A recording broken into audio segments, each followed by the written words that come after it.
When we think about mapping cities, we tend to think about roads and streets and buildings and the settlement narrative that led to their creation. Or you might think about the bold vision of an urban designer. But there's other ways to think about mapping cities and how they got to be made. Today I want to show you a new kind of map. This is not a geographic map. This is a map of the relationships between people in my hometown of Baltimore, Maryland. And what you can see here is that each dot represents a person, each line represents a relationship between those people, and each color represents a community within the network. Now, I'm here on the green side, down on the far right, where the geeks are, right?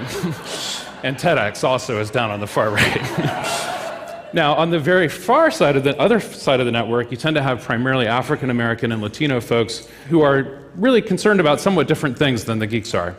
But just to give some sense, the green part of the network we call Smalltimore, for those of us that inhabit it, because it seems as though we're living in a very small town. We see the same people over and over again.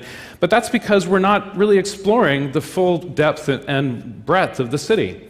On the other end of the network, you have folks who are interested in things like hip-hop music, and they even identify with living in the DC, Maryland, Virginia area over, say, the Baltimore city designation proper. But in the middle, you see that there's something that connects the two communities together, and that's sports. We have the Baltimore Orioles, the Baltimore Ravens football team, Michael Phelps, the Olympian, Under Armour, you may have heard of, is a Baltimore company, and that community of sports acts as the only bridge between these two ends of the network. Let's take a look at San Francisco. You see something a little bit different happening in San Francisco.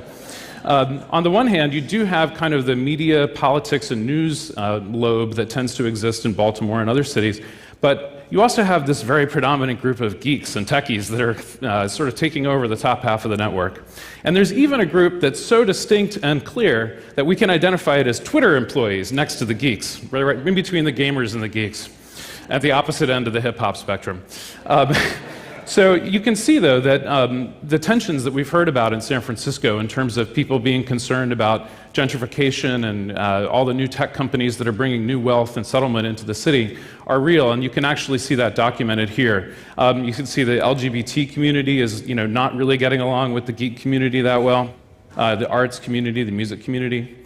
And so it leads to things like this. Somebody sent me this photo a few weeks ago, and it shows kind of what's happening on the ground in San Francisco, and I think you can actually try to understand that through looking at a map like this.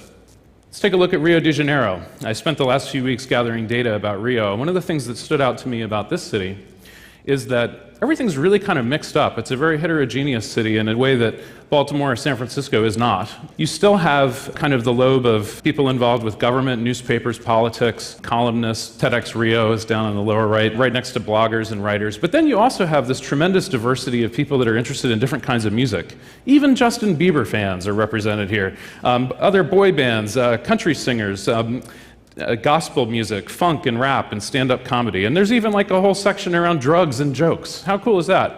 And then the Flamengo football team is also represented here. So you have that same kind of spread of sports and civics and the arts and music, but it's represented in a very different way. And I think that kind of maybe fits with our understanding of Rio as being a very multicultural, musically diverse city.